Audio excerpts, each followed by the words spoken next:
Olá, bom dia a todos meus irmãos e a paz do Senhor.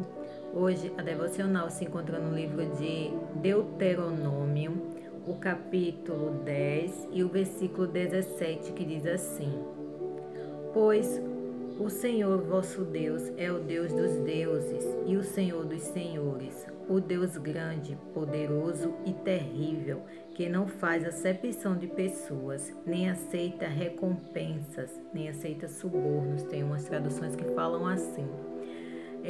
Aqui fala do nosso Deus tremendo, né? Aqui o título do versículo aqui é a exortação à obediência. A palavra está nos exortando a obedecer a Deus e obedecer a sua palavra, pois a palavra e Deus são um só. Então nós devemos obedecer a Deus, pois Ele é um Deus tremendo, um Deus terrível. Ele é o Senhor dos senhores e o Deus dos deuses. Não existem outros deuses além do nosso Deus, do Deus Criador, do Deus que fez os céus e a terra. Não existe. Os outros deuses são invenção humana, são invenção do inimigo para confundir as pessoas.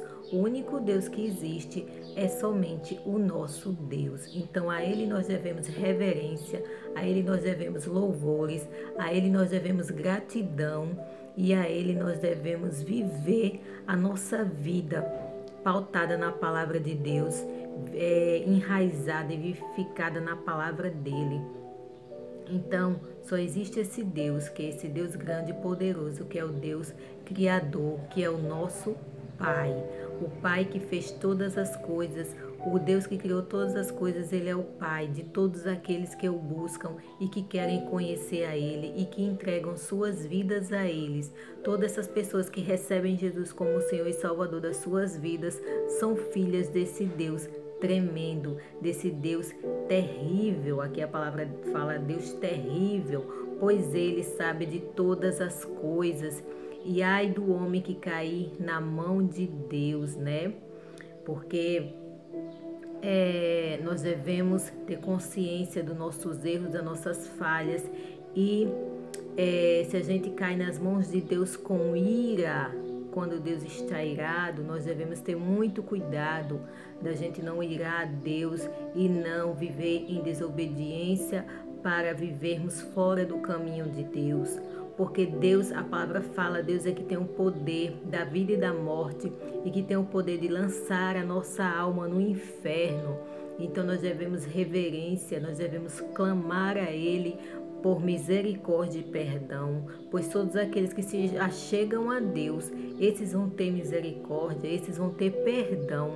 Aquelas pessoas que desprezam a Deus, aquelas pessoas que não querem saber de Deus, que zombam de Deus, que desprezam totalmente o Espírito Santo. Infelizmente, essas pessoas não terão perdão de Deus, porque elas estão negando o próprio perdão, elas estão negando a própria vida, elas estão negando a salvação.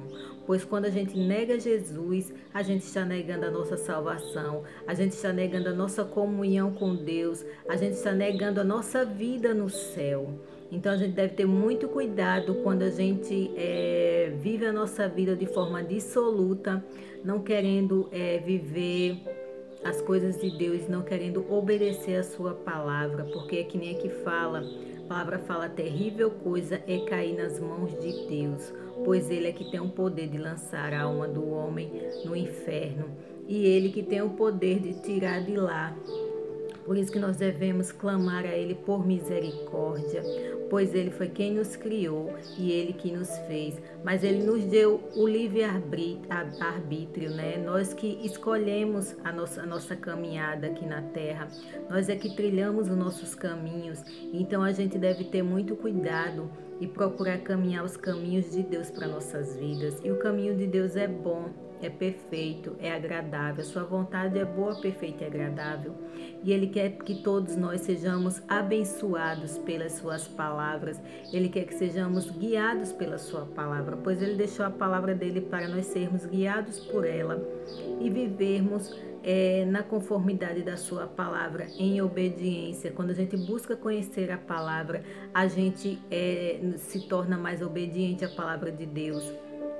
A gente busca querer ser mais parecido com Jesus. Não somos perfeitos, não vamos alcançar a perfeição aqui na terra, não. Nós sempre vamos errar, sempre vamos falhar, de certa forma sempre vamos magoar alguém, sempre vamos ser magoados, mas nós vamos estar sempre buscando nos aperfeiçoar em Deus, vamos estar sempre buscando viver conforme a sua vontade. Se converter a Cristo não quer dizer que a gente nunca vai errar, não quer dizer que a gente nunca vai cometer erros, falhas e até pecados. Não, isso não quer dizer. Mas a gente vai, de certa forma, diminuir os nossos erros, a gente vai falhar menos, né? Pecar menos, né? Porque a gente vai estar sempre firmado em Deus, buscando olhar sempre para Ele. E quando a gente está sempre buscando a Deus, está sempre ali debaixo da sua graça, debaixo da sua proteção, debaixo da sua ordenança, né? A gente vai procurar sempre querer fazer a vontade de Deus. A gente pode cometer falhas, um deslize, né? É como falam, que o pecado na vida do crente é como se fosse um tropeço, como se fosse um acidente. Às vezes acontece de errar e de pecar, mas é como se fosse um tropeço, um acidente que aconteceu ali. Mas logo, logo a pessoa volta e se reconcilia com Deus e pede perdão a Ele e o Pai perdoa. Não existe pecado que Deus não perdoe. Todo pecado para Deus é perdoável, menos a blasfêmia contra o Espírito Santo, que é a negação total de Deus, que é aquela pessoa que não quer realmente Deus, que nega a Jesus como seu Salvador e como seu Senhor. Para essa pessoa não tem perdão. E por que não tem perdão? Porque ela está negando a salvação, porque ela não quer realmente saber de Deus, porque ela está negando o único meio que veio aqui para a terra para nos ligar novamente com Deus e nos levar para o céu. Então, nós devemos ter muito cuidado de não negar o nosso Deus e viver a nossa vida de conformidade com a sua palavra. E aqui fala que ele não faz acepção de pessoas. Deus não rejeita as pessoas, somos nós que rejeitamos a Deus. Ele não faz acepção de pessoas, para ele todo mundo é igual, negro, branco, preto, rico, pobre. O letrado que tem estudo, que não tem estudo, para Deus todos são iguais, tanto que quando morremos todo mundo vai para o mesmo lugar, né? Para debaixo da cova, para uma cova, todo mundo vai para o mesmo lugar, porque para Deus não há acepção de pessoa, todo mundo é igual. Basta a gente se voltar para Ele com o coração quebrantado e buscar a presença dele e querê-lo nas nossas vidas cada vez mais e mais e mais, pois ele é um Deus tremendo, um Deus que sabe do oculto do nosso coração. Ele conhece tudo que se passa pela nossa mente, pelo nosso coração, e ele conhece os nossos passos, os nossos caminhos. Por isso, o único Deus, que nem aqui a palavra fala, o único Deus que nós devemos render graças e louvores deve ser somente esse Deus, o Deus da Bíblia, o Deus que está vivo, o Deus que é a vida, o Deus que é o pão, o Deus que é a água, que Ele é o alimento para a nossa alma. Por que fala que Ele é o pão? Porque fala que Ele é água, porque quando nós lemos a palavra, nós estamos nos alimentando. É uma porção da palavra que nós estamos alimentando o nosso coração, que nós estamos tirando para alimentar a nossa alma e o nosso coração. E Ele é água que purifica, que mata a nossa sede. Quando nós lemos a palavra, ela vai nos limpando por dentro para fora. Ela vai limpando as nossas falhas, os nossos defeitos, vai nos moldando, vai nos modificando para nós ficarmos cada vez mais parecidos com o nosso Jesus, né? Para nós sermos mais imitadores do nosso Deus. Então Ele é pão, Ele é água, Ele é a vida. Se a gente quer ter vida, a gente deve buscar por Jesus. Se a gente quer principalmente ter vida eterna, a gente deve invocar o nome santo de Jesus e pedir a Ele perdão pelos pecados, e pedir que Ele nos reconcilie com Deus. Por causa do pecado, nós fomos separados de Deus, mas Jesus veio para nos reconciliar com Ele. Então, o nosso Yeshua, o nosso Jesus, o nosso amado, o nosso Salvador, tem esse poder de nos ligar até Deus. Só Ele pode.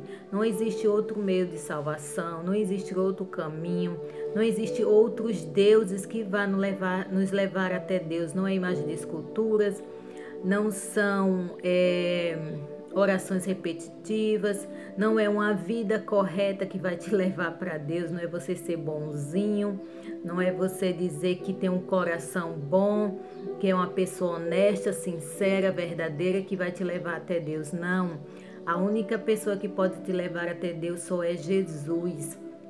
Não são as nossas obras que nos salvam, é somente Jesus. Não é porque somos bonzinhos que nós vamos ser salvos. Antes eu tinha essa ideia, antes de eu conhecer a Cristo, antes de eu me converter, eu imaginava que só por ser uma pessoa boa eu iria morar no céu, mas não é assim. Jesus não salva pessoas boas, ele salva pessoas arrependidas, pessoas que conheceram a verdade e reconhecem que precisa de Deus para ir morar no céu, que reconhece que são pecadores, porque todos, a palavra de Deus fala em Romanos, todos pecaram e destituídos estão da glória de Deus. A raça humana já nasce toda no pecado, então nós precisamos reconhecer que somos pecadores, pedir perdão a Deus pelos nossos pecados, receber Jesus em nossa vida como nosso Salvador, para nós sermos chamados filhos de Deus e um dia morar com Ele na eternidade, pois a vida aqui é passageira, tudo passa, os prazeres do mundo, tudo isso vai ficar, tudo isso vai acabar, mas a salvação é o bem mais precioso que nós temos. A salvação é um presente magnífico que Deus nos deu, de graça, tá aí para todo mundo. Basta as pessoas quererem esse presente maravilhoso. As coisas do mundo, as pessoas pagam um alto preço. Para tudo é pago, para você beber, para você farrar, para você entrar numa balada, tudo é pago. E ainda assim, se não se converter, ainda terá um destino de vida eterna terrível, que é no lago de fogo de enxofre, que é o inferno. Porque o inimigo engana as pessoas, ele engana as pessoas com as coisas do mundo, falando para elas que elas têm que viver sua vida e se divertir da forma que quiserem, que nada irá lhe acontecer, que não existe um inferno, mas existe, o inferno existe. A palavra de Deus fala disso, Jesus falou várias vezes sobre o inferno e foi por isso que ele veio aqui para a terra, porque se não existisse o inferno, de nada valeria o sacrifício de Jesus aqui na terra. Não precisaria ele vir aqui para a terra para morrer pelos nossos pecados, se ninguém fosse para o inferno, se ninguém tivesse caminhando para o inferno. Mas Jesus veio para isso, para nos resgatar, para nos tirar do inferno, para nos tirar da condenação eterna, para nos tirar da morte eterna. Então, todos aqueles que reconhecem Jesus como seu Salvador terão vida eterna com Deus, viverão com Ele eternamente, têm a vida eterna, pois Ele pagou esse alto preço, Ele morreu naquela cruz para que nós pudéssemos ter vida com Ele e vida em abundância. Nós vamos ter aflições aqui no mundo? Vamos. Às vezes a pessoa fala: nossa, mas você é crente e sofre tanto, tem tantos problemas. Porque Jesus falou: no mundo teremos aflições, mas tem de bom ânimo, eu venci o mundo. Ele venceu o mundo por nós. As lutas vão vir, as batalhas vão vir, mas nós temos um Deus que está sempre conosco, nos conduzindo e vencendo as batalhas por nós, porque Ele quem vence, pois nós não temos força nenhuma. Ele é que nos dá força, Ele é que se aperfeiçoa na nossa fraqueza e nos faz vencedor e nos faz vitorioso, pois Ele é a nossa força. Amém?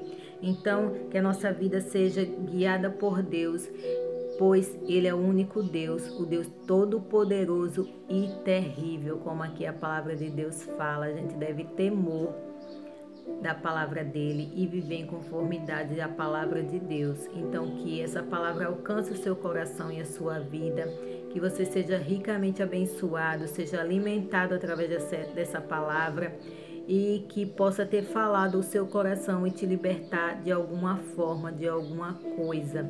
Amém? Então, que Deus te abençoe grandemente e lembre-se que Jesus te ama e Ele veio aqui no mundo para te salvar, para te reconciliar com Deus e para que você fosse morar com Ele eternamente lá no céu. Não só você, como a mim e toda a humanidade.